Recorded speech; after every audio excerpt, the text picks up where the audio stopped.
Halo guys, kompresor hidup tidak dingin kemudian lirih ini. Saya nggak usah cek ampere ini. Ini sebenarnya masalahnya di apa? Dan saya akan lihat di evap. Jelas evap ini tidak kecongkel ini. Anda bisa dengerin suara evap. Jadi ini kemungkinan ini hampir ratusan persen.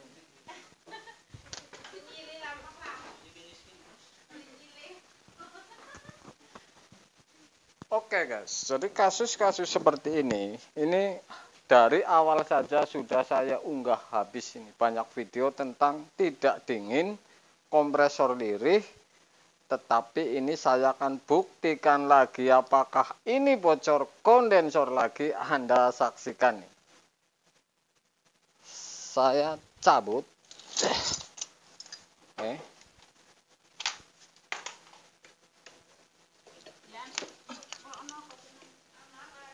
Oke. Saya potong apakah ini isi atau tidak ini.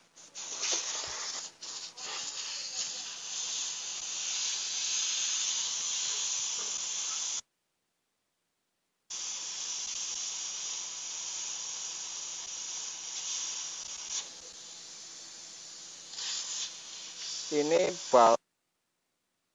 Jadi ini indikasinya sudah pasti ada kebocoran. Kalau sudah seperti ini oli.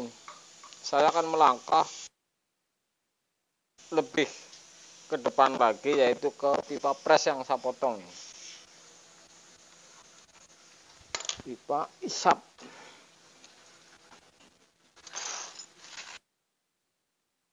Saya potong pipa isap ini, atau pipa pengisian.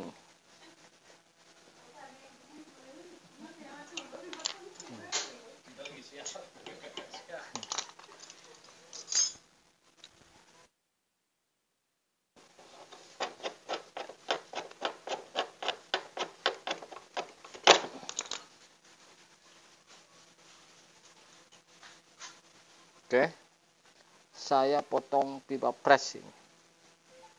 Jadi potong pipa pres ini untuk dua. Ini saya pastikan bocor kondensor. Saya hidupin ngebul oli. Kedua, kalau memang tekanan pres ini bagus, berarti bisa lanjut ganti.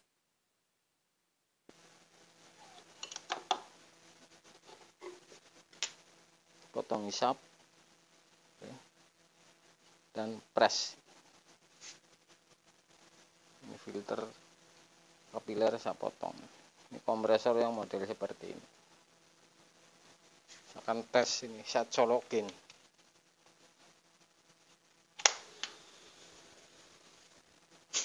Oke guys. Oke. Ini saya jamin 100% lebih ini bocor kondensor. Ya. Ciri-ciri ini sudah jadi identitas. Jadi ini ngebul oli keluar karena adanya kebocoran. Kemudian tekanan ini untuk patokan juga ini. Ini berarti masih bisa lanjut ini. Artinya kompresor ini masih bisa dipakai ini.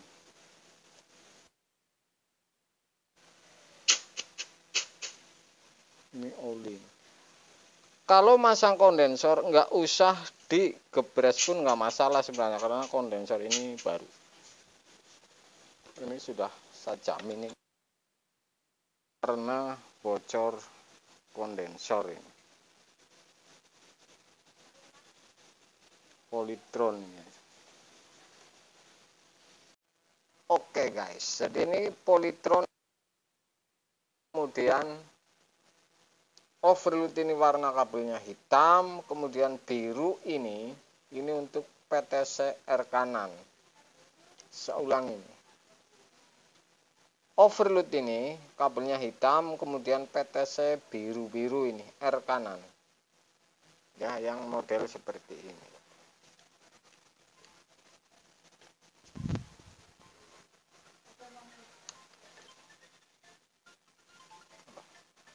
Ini wong takon. Oke. Jadi seperti ini ya model kompresor ini.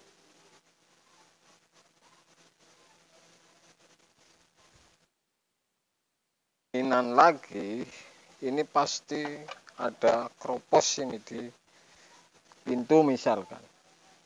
Oke.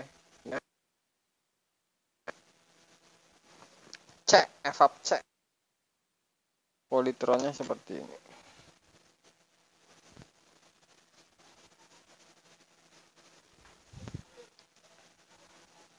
Ini pasti saya pastikan semua karena ini freon habis, tinggal sedikit. Ciri-cirinya oli keluar dari pres ini untuk kunci saya. Jadi seperti itu.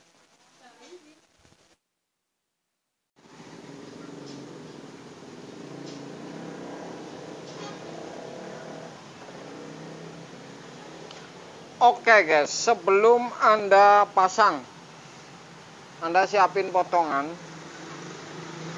pipa 1/4 ya, untuk masuk di dan dilas, karena di sono ntar masangnya hanya tinggal sambung 1 titik.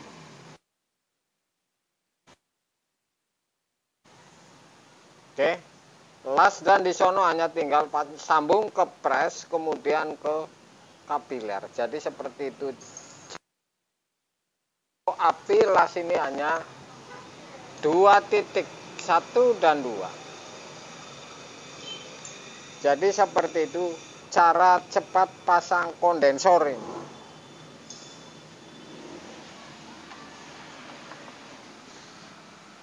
Oke guys, ketemu lagi dengan Jack Volta lagi.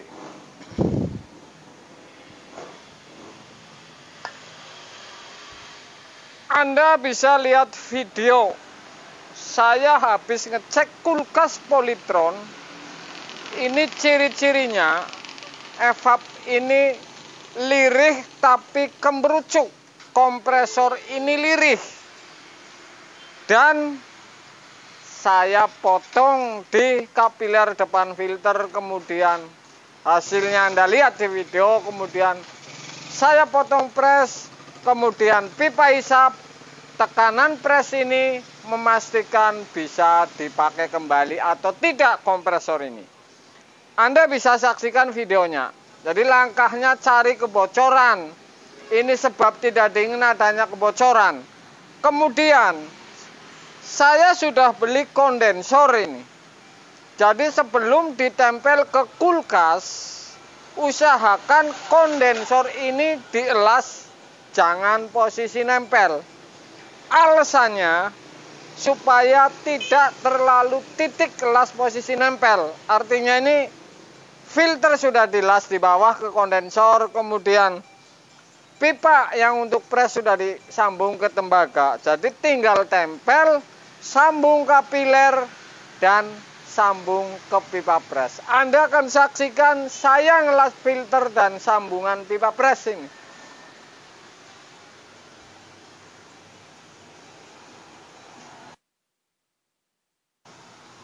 Oke, saya menggunakan yang pendek ini. Jalur pertama ini saya untuk ke pipa pres. Yang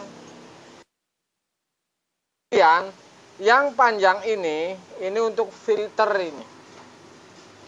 Kenapa alasannya yang dipendek ini, yang pipa pertama ini? Alasannya ini ntar dililit dengan kaleng. Ini ternyata ini pilih yang bawah dulu baru ke atas, kemudian ke filter. Cara ngelasnya ini, kalau ngelas seperti ini nyambung, usahakan Anda panasin dulu. Jadi usahakan panasin dulu ini.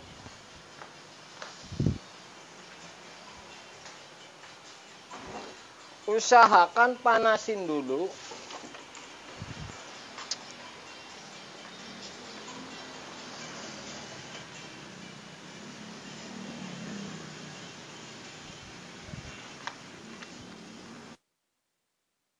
Panasin dulu ini pipa ini ya, yang mau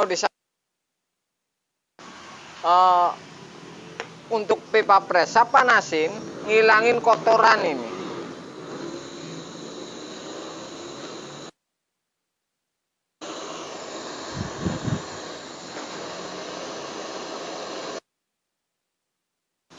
anginnya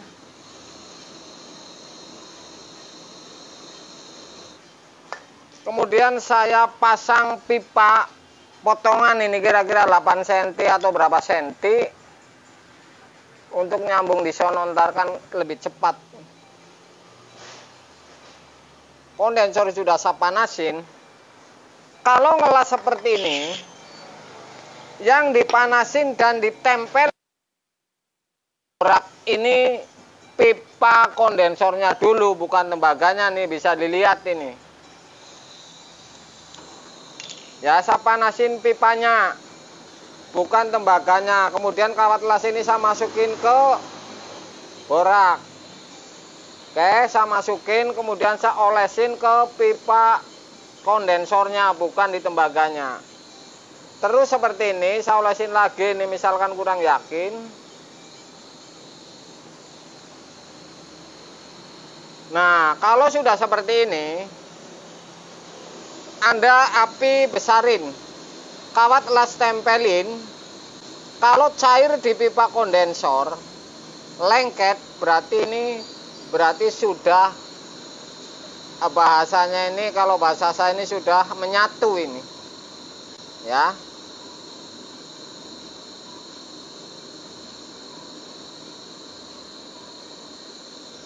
Kemudian api digoyang ini.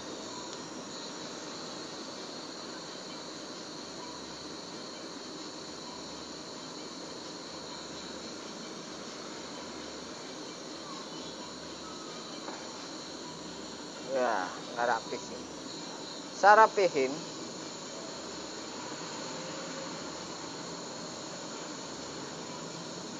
Ini untuk para pemula. Oke. Kalau ngelas posisi belum disambung ke tempel di bodi, sudah pasti ketahuan. Kalau bocor ini renggang, nggak nyatu, ini ketahuan sekali ini. Kemudian tinggal filter ini. Ya, saya panasin dulu.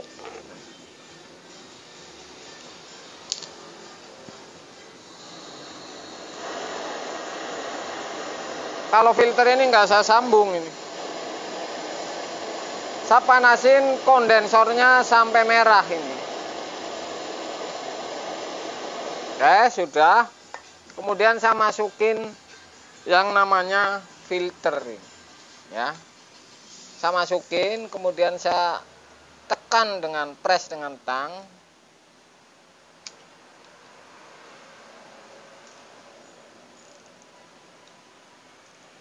Ya, oke, sudah. Kemudian saya panasin lagi nih, dan kawat ini saya masukin borak. Yang dipanasin ini anunya ini, kondensornya ini. Tadi yang dipanasin ini kondensornya.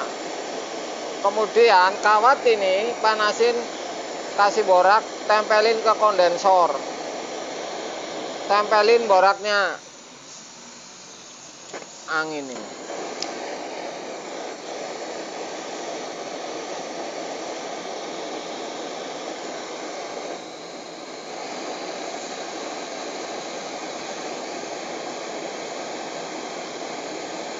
Kawat ini tempelnya ke pipa kondensor. Kalau cair leleh, tinggal digeser ke tembaga. Jadi bawah ini sudah pasti menyatu ini.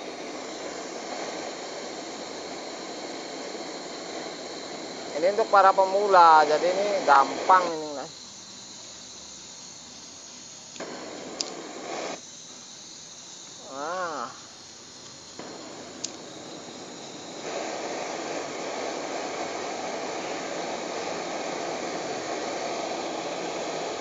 yang dipanasin ini pipa kondensornya, jadi leleh udah menyatu ini.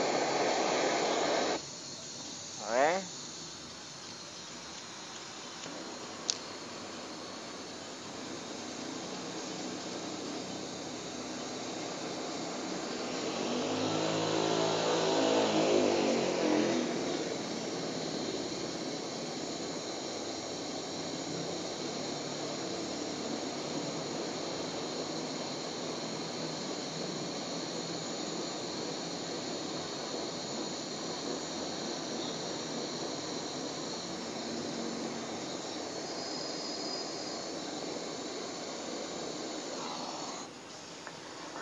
Kalau seperti ini hasilnya, ini ketahuan kalau bocor atau tidaknya. Misalkan dibalik, kalau ini memang renggang tidak nyambung, ini ketahuan ini ya.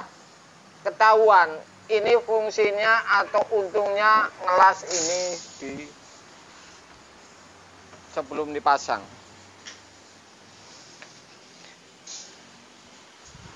Kalau sudah seperti ini, besok tinggal tempel, kemudian sambung ke pipa pres kondensor dan sambung ke kapiler. Jadi sederhana dan cepat, resikonya tidak tinggi-tinggi amat.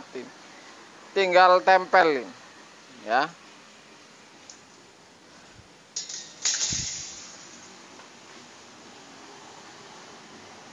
Sudah pasti kalau ini las-lasan nggak bener, sudah ketahuan dari awal ini.